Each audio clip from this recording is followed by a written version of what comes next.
Fala galera, boa de treino! Meu nome é Wesley Oliveira, você está no meu canal e no vídeo de hoje falaremos sobre volume de treino e hipertrofia muscular. Será que quanto mais séries você fizer, mais ganho de massa você vai ter no seu treino? Vamos discutir esse assunto aqui no vídeo de hoje, mas antes da gente começar, já deixa o seu like aqui no vídeo, já deixa a sua curtida para ajudar no alcance desse vídeo, para essa aula atingir mais pessoas. E também já se inscreve no canal, clica aí no botão de inscrever e também você assim contribui com o crescimento aqui do nosso canal. Então, para hoje a gente trouxe aqui um artigo que foi publicado até que recentemente, aí, ó, 2019, né? Mais uma vez um artigo publicado por pesquisadores brasileiros, como eu sempre ressalto aqui, né? A gente produz sempre ciência de boa qualidade nesse campo de pesquisa da musculação, da área da saúde. E aí o título desse artigo ele já é bem direto, né? Ele já fala que um maior volume de treino de musculação foi efetivo, né, para melhorar o ganho de massa muscular em homens treinados já acostumados com a musculação. Aqui eu destaquei para vocês de verde qual foi o objetivo, né, desse estudo. Então foi ali investigar os efeitos de diferentes volumes de treino de musculação. Então aqui o período de duração desse treino, desse protocolo de treino foi de 8 semanas e os volumes diferentes foram: um grupo fez 16, outro 24 e outro 32 séries por grupo muscular por semana, né? E foi investigar a diferença desses protocolos de treino com volume variado na força e na massa muscular, né? Então, como a gente está falando de volume de treino, é importante a gente explorar um pouco melhor aí essa importante variável do treino da musculação. Então, os objetivos de quem treina musculação.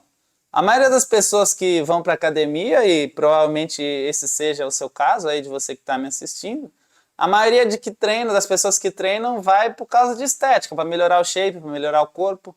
Então, quem busca isso quer ganhar massa muscular, quer aumentar ou manter a massa muscular e diminuir o percentual de gordura. Basicamente, esse é o principal benefício estético da musculação para o nosso corpo. Tem também aqueles que treinam por função. Aqui a gente já entende a função, né, o ganho de função principal da musculação como o aumento da força muscular, né? Até porque a musculação é um treino de força muscular, né, majoritariamente. Então, quem treina pensando em ganho de força, em ganho de função, na verdade, ou quer melhorar a sua saúde, qualidade de vida, quer ajudar no tratamento de alguma doença, quer se sentir melhor, né? Simplesmente, ou então aí tem algum problema articular, alguma lesão muscular, enfim, que a musculação vai ser benéfica para essa pessoa ficar mais forte, né? Ou então pensa no esporte, na performance, né? Então vou dar como exemplo aqui um corredor.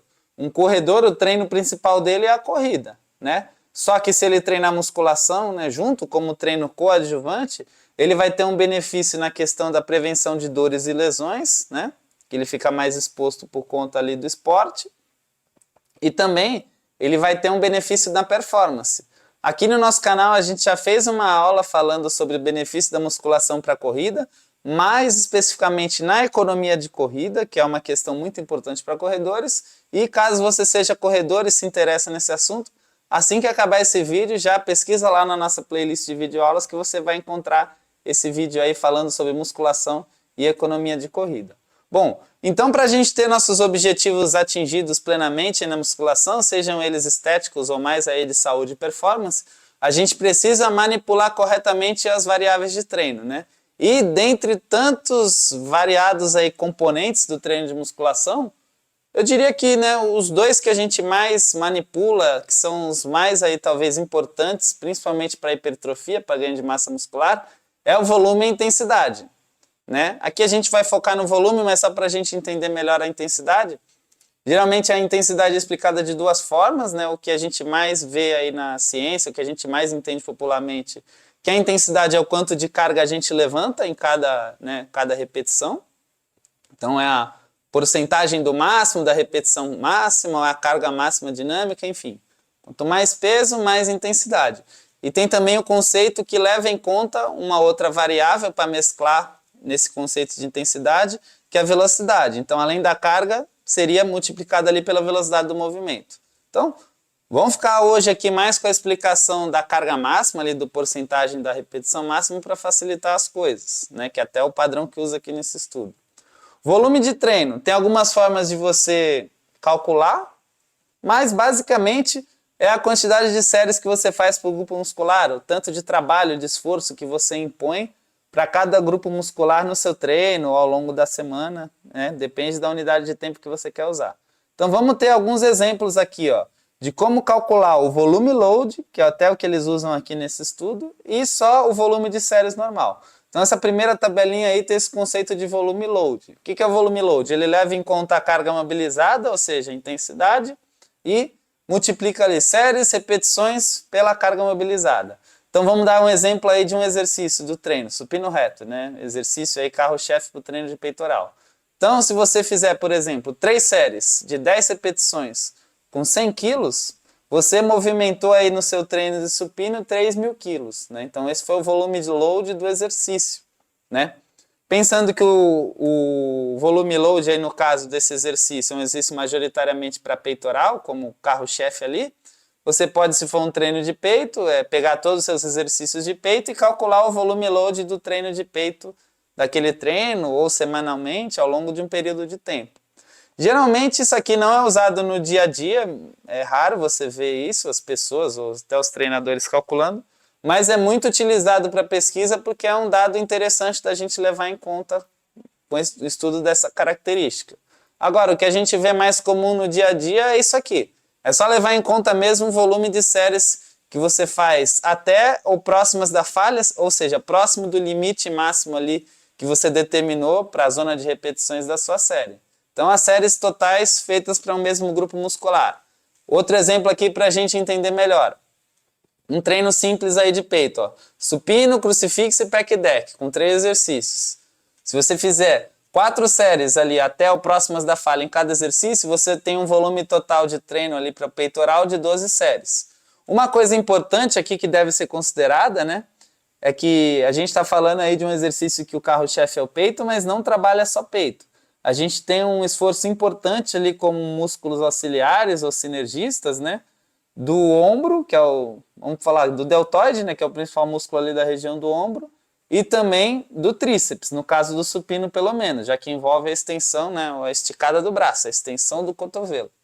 Então tem autores que defendem que se você for fazer esse cálculo de volume de séries, né, para cada grupo muscular, você considera assim, no caso aqui, 12 séries para o peito, que é o principal desses 3 exercícios que eu citei, mas ali ó, o ombro trabalha de forma secundária, de forma coadjuvante. Então você vai considerar 50% desse volume também para o ombro, ou seja, 6 séries para ombro, e no caso do supino tem o trabalho também do tríceps. Então você colocaria ali mais 2 séries para o tríceps, aí pensando nesse exemplo que eu citei. Então aqui é o mais comum de se usar, você pode também aí ter esse controle de volume por grupo muscular, caso você queira fazer ali, né, uma periodização mais controlada e tal. É uma coisa interessante da gente, se não calcular exatamente, mas se ter pelo menos uma breve noção disso, né? Então, algumas perguntas interessantes que a gente pode fazer sobre o volume de treino e que inclusive os autores comentam ao longo do estudo ali na introdução e na discussão, né? Esses pontos são citados. Então, se existe um mínimo recomendado de volume de treino de séries para hipertrofia, para o ganho de massa. Então, de acordo com os resultados de outros estudos, né, não necessariamente desse aqui, seria pelo menos ali o mínimo do mínimo você fazer 5 séries semanais até o próximo da falha para cada grupo muscular. Esse seria ali o mínimo recomendado, né? Mas, se você puder, o mais interessante seria fazer pelo menos 10 séries ou mais, né? Para você estar tendo resultados melhores para hipertrofia, principalmente se você já tem uma certa experiência no treino de musculação. E outra pergunta interessante é se existe um volume, um limite, um teto para esse aumento no volume de séries por grupo muscular por semana, para você estar tendo resultados interessantes, mas ali, né, a não ser que pode chegar num ponto que você faz mais séries e não melhora do que você fazer menos, então você estaria gastando tempo à toa, ou se até prejudicaria, né? Você teria uma queda na sua performance, no seu resultado, ou até algum prejuízo na saúde, que a gente pode chamar isso aí como um conceito de overtraining, quando você passa da conta na sua quantidade de treino e começa a ter prejuízos e não mais benefícios. Então, Não se sabe ao certo, né? Diversas pesquisas vêm tentando buscar isso daí, mas é uma coisa muito difícil, né, de se determinar, até porque varia muito da experiência da pessoa que você está pesquisando, das características genéticas, sexo, idade, grupo muscular. É uma coisa muito complexa. O que tem se visto é que, geralmente, quanto mais séries você faz, melhor. Porém, parece-se ter um limite, mas como essas são tantas variáveis que influenciam nesse limite, fica muito estabelecer um teto que serve para a maioria. O que é o recomendado? Você ter ali, né, uma progressão gradual desse volume de treino, de séries ao longo do tempo, né? E caso você for aumentar um volume de séries, você fazer sempre incrementos ali pequenos. Por exemplo, se você faz 10 séries para o peito por semana, em vez de na semana que vem, quando você for aumentar o volume de séries, você dobrar, fazer 20, ou triplicar, fazer 30, você aumenta ali 10, 20%, 15%, faz um teste, vê se você está se adaptando bem, está tendo resultado, não está tendo colateral desse volume, e daí por diante você vai, né, aumentando o volume aos poucos de treinamento, intercala também com períodos, caso você for mais avançado, treinar mais pesado, intercalar com alguns períodos mais tranquilos, com menor volume de treino, para o teu corpo também dar uma descansada.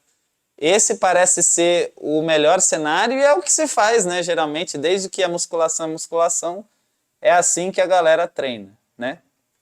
Então, bora ver aqui alguns detalhes sobre esse estudo, né? Vamos ver primeiro os participantes do estudo, a amostra, né? Quem foram as pessoas que fizeram esse protocolo de treino aí?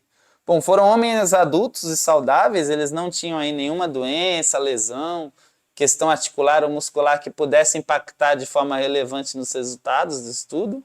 Pelo menos ali, né, durante o estudo e no ano anterior ao estudo, eles relataram não estar usando nenhum tipo de anabolizante ou qualquer outra substância ilícita que pudesse influenciar nos resultados de massa ou força muscular, né, já que isso afeta diretamente no desempenho do treino e afetaria no resultado do estudo.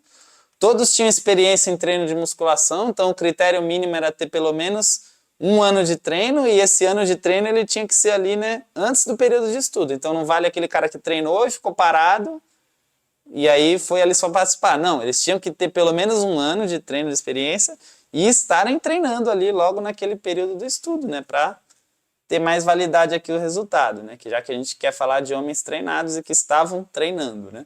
E tinha que ter pelo menos uma frequência mínima aí de 3 treinos por semana para ser considerado para o estudo, né. Um ponto importante também é que, já que era um protocolo de treino de musculação, todos eles já tinham que relatar ser acostumados aos exercícios que os pesquisadores iam praticar né, com eles no protocolo de treino. Então, era um exercício da rotina deles. Isso faz toda a diferença, né? Até porque, se você for aprender o exercício no meio do estudo, e se você já faz outro que você tem muita vivência, isso pode impactar nos resultados. É bom você já ter um bom nível de experiência em todos os exercícios, já que o público é treinado, que vão ser aplicados aí no estudo, né? E eles também aplicaram testes de força, né, até para ver qual que era o nível de treino desses participantes. Então, para mostrar realmente que eles treinavam aí de forma intensa, eles pegaram 2 exercícios, agachamento, exercício clássico para a perna, e supino, exercício clássico para o peito. No agachamento, eles tinham que levantar em uma repetição, pelo menos uma carga igual ou superior a 1,25 vezes o peso do corpo de cada um deles, né? E no supino reto eles tinham que levantar pelo menos uma carga igual ao peso do corpo deles em uma repetição. Essas medidas de força são interessantes para dar uma nivelada no grupo, né? Outra coisa interessante também foi o relato do número de séries feitas por grupo muscular. Então eles perguntaram qual que era a quantidade de séries ali que normalmente eles faziam para cada grupo muscular e relataram ali, né, no estudo. Um fator interessante sobre esse dado, aqui nessa tabela a gente vê as características principais aí dos grupos, né? Então a gente tem aqui o G16, o grupo que fez 16 séries semanais por cada grupo muscular no treino, o grupo que fez 24 séries e o grupo que fez 32, né? Esse fator interessante que eu ia falar é o número de séries. Então vamos pegar o grupo G16 como exemplo, mas isso aqui também é mais relevante aqui no G16, mas isso acontece um pouco também no 24 e no 32. Mas no caso do G16, em média, para todos os grupos musculares, e aqui tem relatado peito, costas, ombro, bíceps, tríceps, quadríceps, que é a frente da coxa, e aqui o posterior de coxa, né? Todos esses aqui do grupo 16, em alguns dos outros dois grupos, alguns grupos musculares, eles faziam mais séries semanais do que ia ser aplicado no período de estudo, né? Que é um fator aí curioso, né? Aqui a gente tem outras características. A idade do grupo estava na casa ali de 26, 27 anos. Peso das pessoas na casa de 80 quilos. Ali, ó, experiência com treino de força.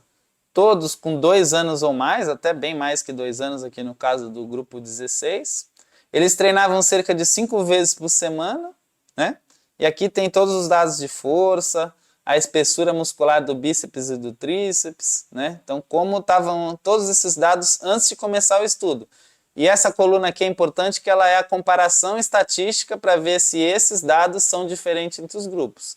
Então, nenhum dos dados aqui deu um valor de estatístico de diferença. Então, é considerado aqui para as análises estatísticas, que todos esses estudos fazem, né? Quem está acostumado a ver os vídeos aqui já sabe que eu sempre falo desses pontos estatísticos, que pelo menos nas características de base ali, os grupos eram bem semelhantes entre eles. Já que está comparando a efetividade do treino e as diferenças do volume, é interessante os participantes terem uma condição inicial semelhante para ver se é realmente o treino, né, que fez diferença aí, no caso, para a mudança da massa e da força muscular.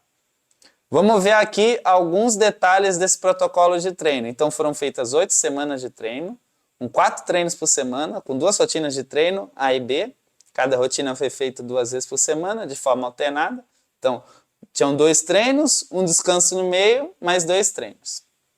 Os exercícios da rotina de treino da pesquisa já eram todos familiarizados ali, as pessoas, né? Os participantes já executavam todos esses exercícios na rotina particular de treino de cada um, então não tinha nada muito novo ali. Em cada exercício foi controlada a cadência, né, a velocidade da repetição. Então era 1,5 segundos, tanto na fase positiva, concêntrica, como na fase excêntrica, né, que a gente chama de negativa.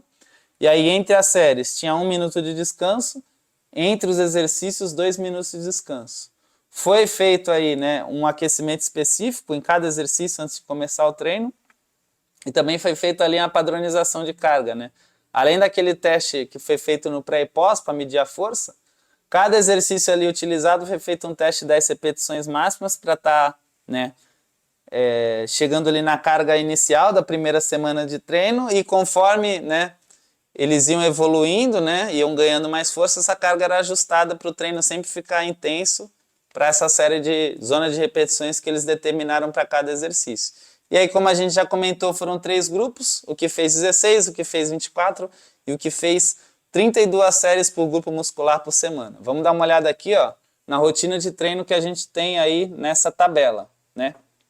Aqui, todas as rotinas de treino são iguais, né? O que vai variar é o volume de séries, né? Então aqui a gente tem, ó, vamos ver na rotina aqui do grupo 16. Lembrando, os exercícios são iguais, só mudam o número de séries. Então tem aqui, ó, supino. A gente tem aqui, ó, provavelmente deve ser um crucifixo. A gente tem aqui o tríceps no cabo, na polia. A gente tem aqui o agachamento e o leg extension, geralmente a cadeira extensora. Então nesse modelo aqui a gente tem 4 séries, né, no grupo que fez G16, 6 séries por exercício no G24 e 8 séries por exercício no G32.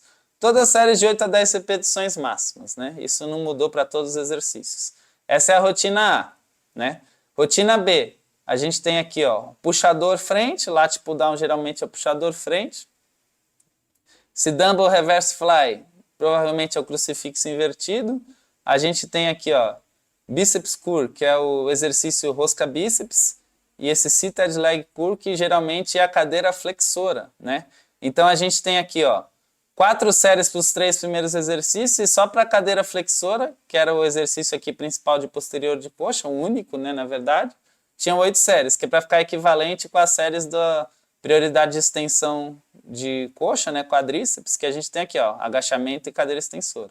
Então esse volume de 4 séries nos 3 primeiros exercícios, 8 séries no último exercício, no grupo G16, 6 séries nos 3 primeiros e 12 séries no último exercício para o G24, 8 séries nos 3 primeiros e 16 séries, uma quantidade bem alta para um exercício, né, para um único exercício, no G32. Então eles descansavam na quarta-feira e aí repetiam de novo.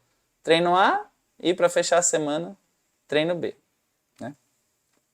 Outra coisa também que eles reportaram aí, né, relataram, foi a dieta. Então a gente sabe que a dieta ela impacta nos nossos resultados de ganho de massa e também de força muscular. Né? Então a gente tem um consumo ali de carboidrato, proteína, gordura, principalmente proteína e carboidrato aí muito importante, né?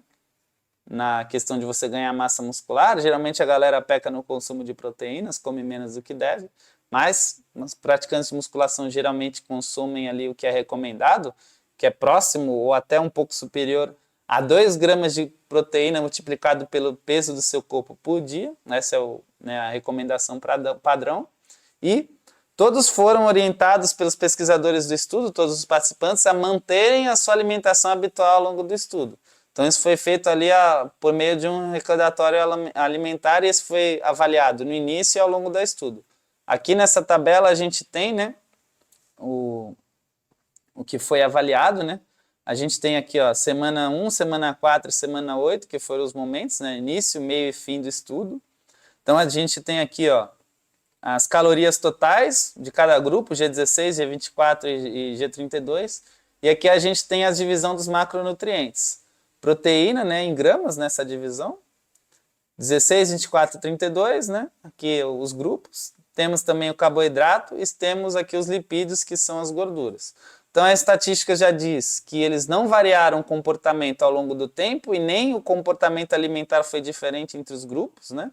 Então a dieta de todos eram bem equivalentes, né? Tanto em calorias como em distribuição de macronutrientes. E aqui eu peguei como exemplo o quanto eles consumiam de proteína.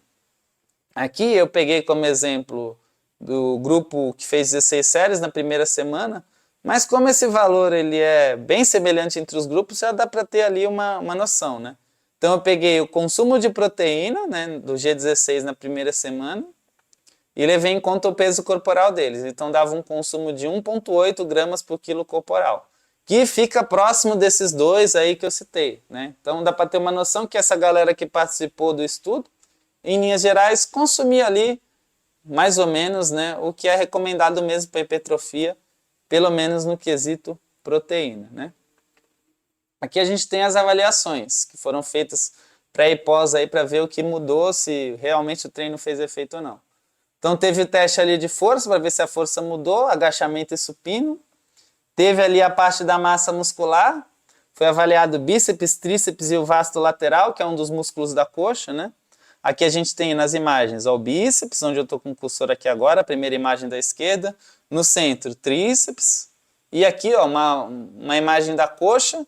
E esse verdinho aqui destacado é o vasto lateral, esse músculo da parte lateral, que a gente chama de parte de fora da coxa, né? Que dá aquele contorno. Foram esses os 3 pontos indicados aí, né? Checados para ver se realmente o músculo cresceu ou não. E aqui teve também a avaliação do volume total de treino feito ao longo do estudo para todos os grupos. Então, aquela equação que a gente mostrou lá no início. Séries vezes repetições, vezes a carga levantada nas repetições completas, aí, né, feitas corretamente ao longo do treino. Vamos para os primeiros resultados aqui. Nessa tabela, a gente vai ver várias tabelas e gráficos aqui agora, né, para ver os resultados desse estudo. A gente tem o quanto a força variou, o quanto eles ganharam de força ao longo desse estudo. Então, aqui, ó, supino e agachamento, né? Aqui a gente tem ó, G16, G24 e G32, são os grupos. Before seria o antes e o after 8 weeks. 8 weeks foi o que eles ganharam, né, o resultado pós-treino. Aqui tem a diferença percentual e aqui tem a questão estatística.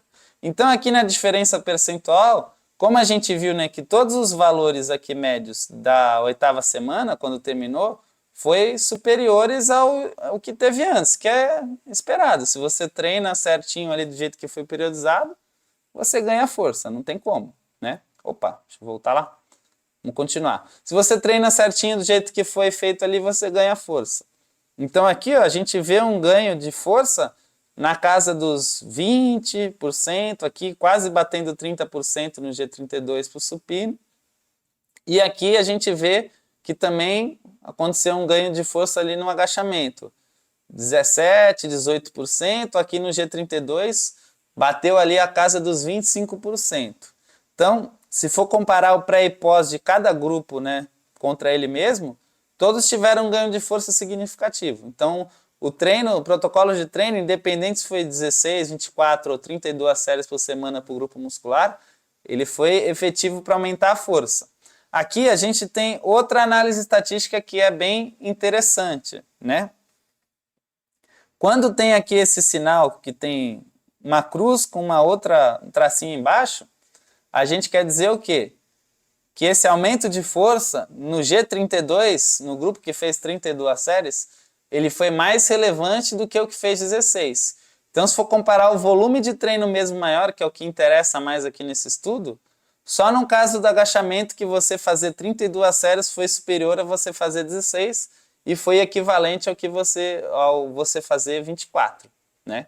Então, apesar dessa diferença numérica, né, esse aqui ele crava mesmo ali que o 32 foi melhor que o 16 séries para aumentar no agachamento, mas essa diferença não foi grande o suficiente para dar significativa no caso do supino, né? Aqui a gente já tem os resultados da parte de massa muscular. Aqui a gente tem o bíceps, né? A mesma dinâmica. Antes, depois, diferença percentual e parte estatística, né? Então a gente tem aqui, onde eu estou com o mouse agora, as 3 primeiras linhas é do bíceps, depois as 3 linhas do meio é do tríceps e as 3 finais do vasto lateral. Então, seguiu aquele padrão. Na comparação entre o próprio grupo, né, esses resultados de diferença percentual, então todos apresentaram ganho de massa aqui, né, para os 3 músculos e nas 3 modelos de treino aí com as diferentes séries, todos apresentaram resultado positivo. Quando a gente vai fazer aquela comparação entre as diferenças de protocolo de treino, mais especificamente 32 séries versus 16 séries, ela foi aí essa melhora, né? Superior em vantagem para o grupo de 32 séries no tríceps e no vasto lateral, onde tem essas 2 linhas que eu deixei destacadas aqui em vermelho para vocês. Para o bíceps todos melhoraram, mas a diferença entre eles, pelo menos nessa análise estatística aqui, ela não foi impactante o suficiente para dar diferença significativa, né? Aqui, nesse gráfico, né, a gente consegue ver também essa relação do ganho de massa, né, da diferença do pré e pós, e cada músculo, e aqui a gente tem também cada grupo que fez as variações de volume de treino. Então esses dados aqui, ó, do branquinho são do grupo que fez 16, esses dados aqui do meio do 24 e os dados pretinhos são do grupo que fez 32. Cada bolinha dessa aqui é o resultado de um voluntário e o traço do meio aqui seria o ganho médio de cada grupo, né? Essa barra cinza aqui, ó, seria um resultado mais trivial, ou seja, o treino até melhorou, mas não tanto assim para ser uma mudança clinicamente relevante, né? E o que está acima, né, as médias que estão acima desse dado cinza, seria uma mudança mais substancial, né? Então já nessa perspectiva aqui, nesse tipo de análise, a gente já consegue ver uma relação de dose e resposta do volume de treino. Então aqui, ó, todas as médias aqui, ó, da galera que treinou mais, seja para o bíceps, seja para o tríceps, ou seja para o vasto lateral, ou seja, bíceps primeiro gráfico, tríceps no meio e vasto lateral o último gráfico, a gente já consegue ver aqui, pelo menos visualmente, uma vantagem da galera que fez aí mais séries, né? Então 32 melhor que 24, melhor que 16, assim, visualmente falando, né? E muitas das vezes aqui, ó, o 16 ficou nessa área cinza, ou seja, de uma melhora, mas não tão relevante assim, né? Ele só fugiu um pouco aqui, está na beira, no vasto lateral, mas ele está bem dentro aqui da área cinza, no tríceps e no bíceps. Enquanto os outros aqui, ó, principalmente o 32, vamos ficar no 32, ele está sempre com uma média aqui, ó, bem superior em relação, principalmente aqui para o vasto lateral e para o tríceps, em relação à zona cinza, né? Outro dado aqui que a gente vê interessante, e aqui vamos destacar principalmente onde está o vermelhinho aqui, é esse gráfico aqui que mostra uma estatística chamada tamanho do efeito, né, que ela dá uma noção do impacto da magnitude do treino em si para o desfecho que a gente quer ver, que no caso é o ganho de massa muscular. Ela dá uma noção melhor aí e qual grupo leva vantagem para essa estatística e para qual variável esse efeito do estudo, né, do treino que a gente fez aí, né, que os autores fizeram, no caso com os participantes da pesquisa, em qual variável o treino impactou mais na diferença dos resultados, no caso o ganho de força e ganho de massa. Vamos focar aqui mais na comparação do G32 contra o G16. Aqui tem também as G32 e G24 que seguem o mesmo padrão, mas uma magnitude menor. Então aqui, ó, cada bolinha desses aqui, ó, é a média, né, de evolução no tamanho do efeito, no caso, para cada indicador. A gente tem aqui, ó, força de supino, força de agachamento, ganho de massa do bíceps, do tríceps e do vasto lateral. Então aqui a bolinha seria o resultado médio e aqui a dispersão desse resultado. Quanto mais à esquerda aqui, ó, dessa faixa cinza, mais favorecendo o G32, né? O ideal aqui no caso, já que a gente espera que o grupo que faz mais séries tenha o melhor resultado, quanto mais afastado aqui da linha do centro, mais a diferença favorecendo, mais efeito favorecendo o 32. O ideal é que esse dado aqui ele não cruze, por exemplo, essa linha cinza, que é aquela linha ali até tem um resultado, mas não tão diferente assim, né? Então a gente vê aqui, ó, que na força até favoreceu aqui visualmente ao 32, mas essa diferença ela não foi significativa de fato para a estatística. Mas quando a gente vê os asteriscos aqui, aí sim, essa diferença realmente ela teve uma magnitude aí mais relevante. E todas elas deu aqui na parte da hipertrofia muscular e não da força. Indicando mais uma vez aí essa relação de dose e resposta. Parece mesmo que você fazer mais séries para o grupo muscular tem mais vantagem, e principalmente essa vantagem é mais nítida quando a diferença entre séries é maior. Aqui o G32 fez o dobro, né, do volume de séries em relação ao G16. Né? Lembrando que o objetivo desse estudo não é estabelecer um teto, ou seja, o máximo de séries, sei lá, é 32. Não. Pode ser, talvez se tivesse um G, sei lá, 50 aqui, talvez poderia ser melhor ainda em relação ao G16 e talvez até melhor que o G32, que o G24. A gente não sabe. Mas esses resultados dão a entender essa relação de dose e resposta. Quanto mais volume, melhores resultados, principalmente quando a gente fala de ganho de massa muscular. No caso aqui, bíceps, tríceps e vasto lateral. Não dá para afirmar que o mesmo aconteceria em outros grupos musculares, mas se a gente extrapolar, a gente vai pensar mais ou menos nessa linha de raciocínio. Né? Aqui a gente tem a questão, né, do volume de treino. Aqui a gente tem, né, nesse gráfico da esquerda, onde eu estou com o cursor do mouse aqui, o volume de treino total, né, que é aquela relação de séries, repetições e quilos, que eles fizeram, né, ao longo de todas as semanas de treino aqui. Né? Então, é o volume somado. Então a gente tem, por exemplo, aqui, ó, dado branco, que é o grupo 16 séries, dado cinza do meio, 24 séries, e o dado preto, 32 séries. Então aqui a gente vê como a diferença do número de séries, né, lógico, fez mais séries vai fazer mais repetições, como isso afeta o volume total de esforço. Então se a gente vê, mesmo se a gente desconsiderar aqui as bolinhas, as estatísticas, só visualmente a gente já vê um volume maior aqui, ó, no 32, e como ele é aqui visualmente muito mais do que o dobro, o triplo, talvez até umas 4 vezes mais aí, do que esse do grupo 16, né? E aqui esse dado de mais 37%, né, ele fala da diferença, né, do volume de treino entre os grupos aí, né, depois das 8 semanas. Aqui a gente tem um dado já de correlação, de associação entre variáveis. Né? Então aqui a gente tem a associação do volume de treino para a diferença de resultado em cada uma das variáveis. Então essa estatística aqui, ó, quer dizer que quanto mais próxima de mais quando um resultado cresce, o outro cresce junto. Mais associação positiva os dois têm. Né? Então aqui, ó, a gente vê que o treino tem uma associação, uma certa associação positiva com os dados de força, menor no supino e um pouco maior, né, no volume, né, na força aqui do agachamento. Para o supino, essa associação ela é baixa, ela não é muito alta, né?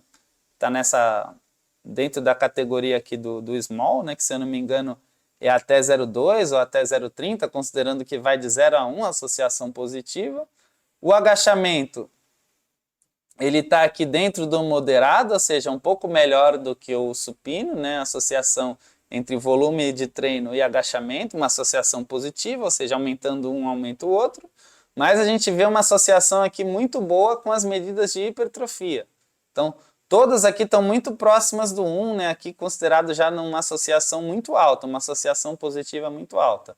Ou seja, para essa estatística aqui de correlação, associação entre duas variáveis, quanto mais volume de treino, mais séries até ou próximas da falha realizadas, mais hipertrofia para bíceps, para tríceps e para vasto lateral. Os três num bom nível aqui, tá?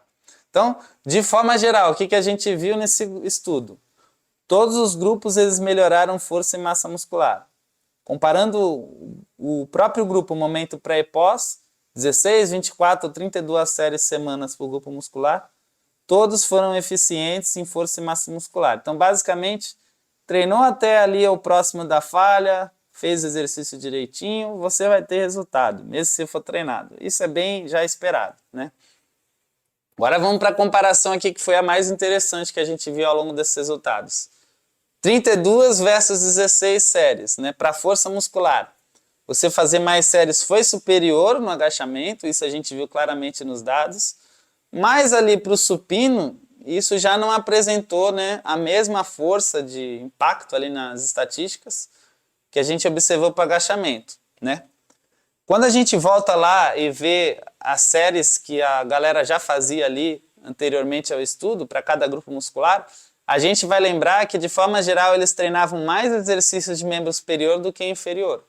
Então, essa é uma das hipóteses que os autores desse estudo aqui mencionaram na discussão, né? Levantaram essa bola para tentar entender essa diferença. Então, como é um grupo masculino, a galera já é acostumada a treinar mais supino, geralmente bota mais ímpeto, mais ênfase, é comum às vezes na perna a galera aí, ó, o pessoal aí, os homens não darem a mesma atenção, né, o mesmo cuidado ali na intensidade, não levar tanto a ferro e a fogo ali o treino de perna. Então, na hora que faz um estudo que é obrigatório levar todos os exercícios até o limite, quando pega o peitoral, que eles já treinam mais, como foi relatado pelos mesmos, o resultado ele melhora, mas não na mesma magnitude do agachamento que eles especulam que, por fazer menos séries e às vezes até por não levar essa série até tão a falha tão intenso como faz no supino, talvez se explique essa diferença nos resultados. Então pode ser uma hipótese.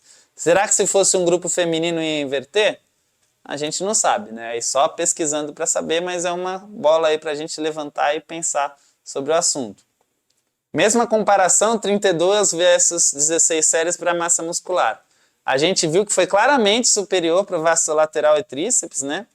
E para aquela estatística principal lá de relevância significativa, o mesmo não aconteceu para o bíceps, mas a gente viu ali que teve outras medidas, né, que indicou essa questão de quanto mais volume de treino, melhores resultados para o bíceps também. Mas com os resultados desse estudo que a gente mostrou aqui, a gente pode cravar que para esse grupo, para o vasto lateral e para o tríceps, realmente você treinar, né, 32 séries foi melhor que 16 para essa medida de ganho de massa muscular. Então, sobre essa relação de dose e resposta. Então, todos os resultados que a gente viu, né, dá a entender aí, né, alguns claramente, que quanto mais volume de treino, mais ganho de massa muscular. Quanto mais volume de treino, mais força também, principalmente no agachamento, né? Aconteceu no supino ali de certa forma, mas não tão relevante quanto no agachamento. Uma dose ideal, volume de séries, quanto seria ideal para cada grupo muscular, não foi estabelecida até porque não foi o objetivo do estudo. Então, eu volto a destacar isso aqui porque, então 32 séries é o que eu tenho que fazer, esse é o número perfeito? Talvez para um grupo muscular sim, talvez para outro grupo não, né? Talvez tenha que ser mais, talvez tenha que ser menos. você vai variar isso ao longo do tempo, enfim, não dá para cravar um número absoluto, né? Musculação, geralmente, você não crava as coisas de forma tão absoluta assim, para todo mundo aquela mesma coisa é bom. Geralmente, tem que considerar cada caso é um caso, por isso que o treino melhor é aquele treino personalizado, individualizado. Como seria a resposta em mulheres? Talvez diferente. Claro, esse estudo foi conduzido em homens, então não pode ser extrapolado ao pé da letra para mulheres, né? Essa relação dose e resposta, ela deve seguir o mesmo padrão, né? As mulheres também, mas talvez poderia variar aí uma resposta maior em membros inferiores, ou quer dizer, superiores, né? Pensando em mulheres que treinam geralmente menos isso, ou será que elas iam levar ainda mais a sério o treino de membros inferiores, né? E como o estudo impõe isso, você tem que fazer todas as séries até a falha, então poderia ser um resultado diferente. Aí tem que testar, tem que buscar outros estudos que avaliam mulheres para ver isso, né? Com essa mesma temática aí de dose e resposta, volume de treino, ganho de força e ganho de massa. Então, algumas sugestões para o seu treino. Tente progredir o volume de treino ao longo do tempo, né? Comece ali com menos séries, vai ganhando experiência, vai tendo mais resultados, vai adicionando mais séries aos poucos. O mesmo vale para a intensidade, vai aumentando a carga também, né? Para uma determinada zona de repetições. E tem aí uma periodização de treino. Alterne entre volume alto e baixo, treine na maior parte do tempo com volume mais alto, mas dê também algumas semanas de descanso para o seu corpo não ficar muito saturado, né? Não estagnar, também para evitar você baixar essa imunidade ou ficar muito exposto a lesões. É saudável você fazer, né, volta e meia algumas semanas mais leves e ter isso de certa forma planejado ao longo do seu ano de treino, caso você já seja uma pessoa bem regrada aí com seus treinos de musculação. E as formas de progredir esse volume. Você pode pura e simplesmente fazer mais séries no exercício, como que foi mostrado aí, mas, né, não foi o caso de estudo, mas a gente sabe que é uma forma de progredir volume, é você usar técnicas avançadas de treino. Às vezes colocar um drop set ali no final da série, fazer uma biset, uma série gigante, né? Enfim, tem diversas formas, né, de você progredir o volume de séries e repetições no seu treino, e uma dessas formas são usando técnicas avançadas de treino. Bom, galera, então é isso. Essa foi a aula de hoje. Lembrando, na descrição desse vídeo você consegue acessar os dados desse estudo, também consegue encontrar aí meus contatos para a gente participar junto aí, para eu montar seus treinos e você trabalhar comigo aí em busca dos melhores objetivos e resultados no seu treino, na musculação ou em casa. Lembra de deixar o seu like, de se inscrever no canal e na próxima quarta às 20 horas tem mais videoaula aqui no canal Wesley Oliveira. Então, a gente se vê lá, aquele abraço e até o próximo vídeo.